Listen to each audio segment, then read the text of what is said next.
podcast pertama kita.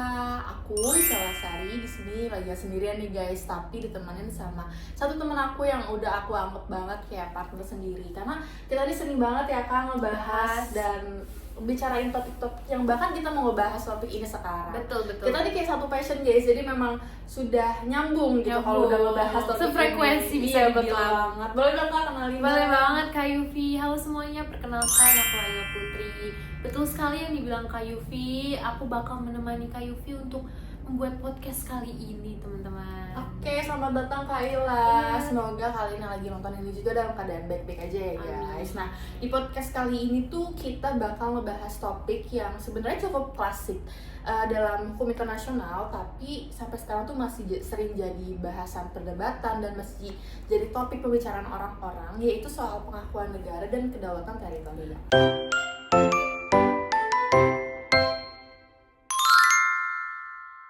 Betul banget, sekilas ya Kak, kalau kita lihat di buku teks, konsep ini kelihatannya jelas dan sistematis. Tapi begitu kita tarik praktik di dunia internasional, ternyata nggak sesederhana itu Kak Yufi. Betul. Bahkan seringkali justru memicu konflik dan ketegangan antar negara. Oke, nah di podcast ini tuh kita nggak bakal cuma ngebahas definisi dan teritori aja nih guys, tapi kita juga bakal melihat secara kritis kenapa sih sebenarnya antara teori dan praktik itu kayak beda jauh banget kayak padahal apa sih sebenarnya yang terjadi guys? Kita bakal ngulik gali terus ya, jadi stay tune dan ikutin terus podcast kita.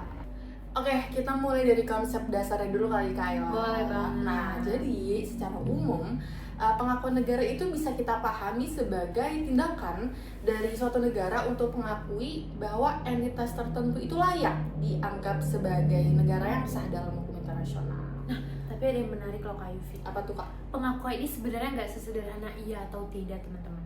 Di balik itu ada dimensi politik yang cukup kuat. Jadi kadang keputusan mengakui atau tidak itu bukan murni soal hukum, tapi juga soal kepentingan.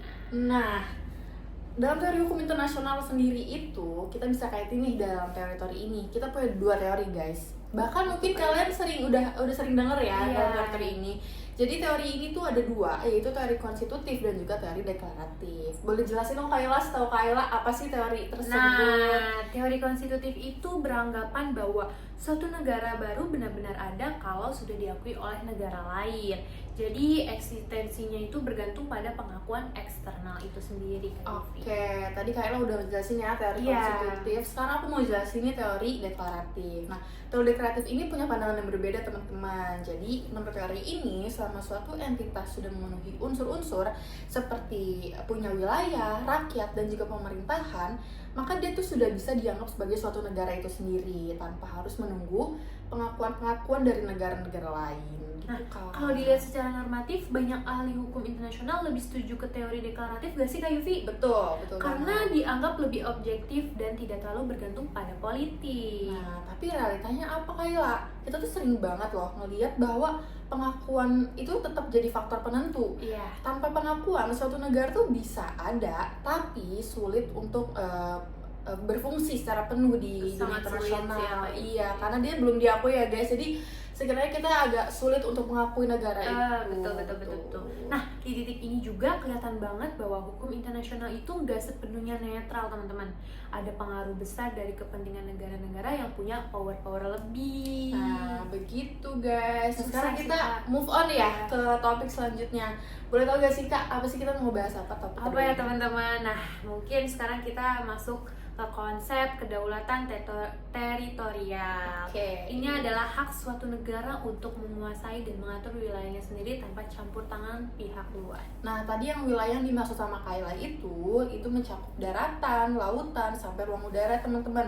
Nah, dalam konsep klasik ini, kedaulatan ini tuh sifatnya absolut, yang artinya negara itu punya kekuasaan penuh atas wilayahnya. Nah, tapi kalau kita lihat dari perkembangan sekarang ini, konsep ini tuh mulai berubah. Karena negara nggak lagi benar-benar bebas, karena ada batasan juga dari hukum internasional dan berbagai perjanjian global. Betul banget. Nah, contohnya kita bisa lihat nih Kayla dalam suatu isu hak asasi manusia atau lingkungan. Jadi ketika suatu negara itu dianggap melanggar HAM, dia itu komunitas internasional bisa ikut menekan atau bahkan mengintervensi. Jadi setidaknya tuh secara politik gitu. Jadi mungkin bisa kita bilang bahwa kedaulatan sekarang lebih bersifat relatif ya, Kak? Betul banget. Tapi negara tetap berdaulat dan nggak bisa bertindak sepenuhnya tanpa mempertimbangkan norma internasional. Nah, itu jadi menunjukkan bahwa konsep kedaulatan juga mengalami evolusi guys, mengikuti dinamika global. Jadi ya mengikuti perubahan lah ya, seperti itu. Mungkin sekarang kita move lagi ya segmen 3 ini ya. kita bakal ngebahas hubungan pengakuan dan juga kedaulatan nih teman-teman. Kalau misalnya kita hubungin dua konsep ini ya guys, sebenarnya relasinya itu cukup kompleks. Tapi kenapa sih Kayla? Wah, kenapa ya teman-teman? Nah, mungkin secara teori ya guys, kedaulatan itu tidak bergantung pada pengakuan. Artinya suatu negara tetap berdaulat meskipun belum diakui. Betul banget, tapi dalam praktiknya tanpa pengakuan kedaulatan itu bisa jadi sulit Kayla dijalankan secara efektif. Begitu. Nah, misalnya mungkin negara yang belum diakui akan kesulitan membuka hubungan diplomatik, melakukan kerjasama internasional, atau bahkan juga bergabung dalam organisasi internasional. Betul banget. Jadi di sini kita bisa lihat ya Kayla ya, bahwa pengakuan itu mungkin bukan penentu eksistensi, tapi juga sangat menentukan efektivitas dari kedaulatan itu sendiri. Dan lagi-lagi ini memperlihatkan adanya gap antara teori hukum dengan realitas politik di lapangan. Betul. Nah, supaya lebih kebayang nih guys, kita coba lihat beberapa contoh kasus nyata kali boleh kita mention. Jadi aku mau ngasih tahu nih contoh-contoh kasus yang kita bisa kaitin sama analisis kasus internasional ini. Yang pertama itu ada Palestina. Nah, kalau misalnya kita lihat dari teori deklaratif nih guys, Palestina itu sebenarnya sudah memenuhi unsur-unsur sebagai negara, seperti yang tadi kita sebut ya, dia punya rakyat, punya pemerintahan, juga punya wilayah, tapi dia sudah diakui negara, tapi dia punya kasus gitu, jadi dia tidak dianggap Kayla begitu. Tapi mungkin karena belum diakui secara universal, posisi Palestina dalam sistem internasional masih sangat terbatas, misalnya dalam hal keanggotaan penuh di beberapa organisasi internasional. Betul banget. Nah, ini tuh menunjukkan bahwa pengakuan itu benar-benar berpengaruh banget ya Kayla ya di faktor politik, karena itu bukan semata-mata hukum aja teman-teman. Nah, aku mau masuk ke kasus kedua, adalah kasus Kosovo. Setelah mendeklarasikan kemerdekaan dari Serbia, Kosovo diakui oleh sejumlah negara tapi juga ditolak oleh negara lain. Nah, akibatnya dari status Kosovo itu jadi ambigu teman-teman, bisa dibilang setengah diakui tapi juga setengah tidak diakui. Nah, ini tuh berdampak banget sebenarnya pada legitimasi dan posisinya di dunia internasional teman-teman. Dari dua kasus ini mungkin kita bisa melihat ya Kak, bahwa penerapan hukum internasional seringkali tidak konsisten. Betul banget, nggak selamanya perfect ya. Iya betul, ada belok-beloknya. Betul. Nah, jadi menurut kami itu memperlihatkan bahwa kekuatan politik global itu benar-benar dominan banget teman-teman. Jadi bisa bahkan menggeser prinsip-prinsip hukum yang seharusnya objektif. Begitu. Nah, kita move mungkin ya Kak Yufi. Lagi ya Kak. Iya, ke perspektif Indonesia.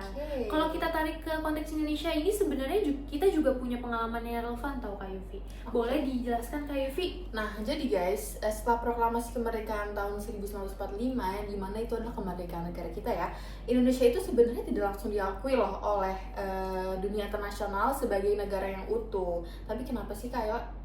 Nah, karena pengakuan itu datang secara bertahap Kak Yufi, dan menjadi semakin kuat setelah adanya pengakuan kedaulatan dari Belanda. Oke, jadi selain itu ada juga ya kasus sengketa Sipadan Legitan, yang dimana mungkin dari kalian semua udah sering denger ya Kak, kasus Sipadan Legitan, dan ini tuh diselesaikan melalui Mahkamah Internasional.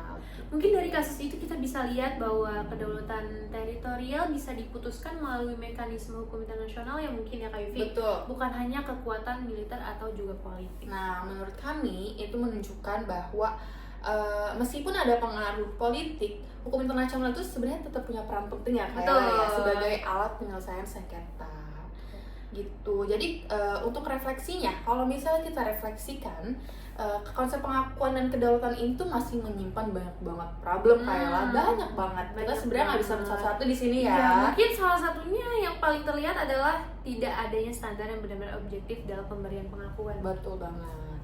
Ditambah lagi guys, dengan adanya ketimpangan kekuatan antar negara, yang membuat penerapan hukum internasional itu nggak selalu jadi nggak adil begitu. Menurut kami teman-teman, kedepannya mungkin perlu ada penguatan mekanisme hukum internasional supaya lebih konsisten dan tidak terlalu mudah dipengaruhi oleh kepentingan politik. Betul, karena kalau misalnya enggak, hukum internasional itu akan terus berada di posisi yang setengah independen, setengah nggak independen juga. Jadi tengah-tengah ya guys ya. Susah ya, ini aku pusing nanti. Gitu. Oke, jadi mungkin sekian ya, cukup ya untuk podcast kita hari ini. Betul. Nah, mungkin cukup kali ya guys untuk podcast kita membahas topik tadi untuk hari ini.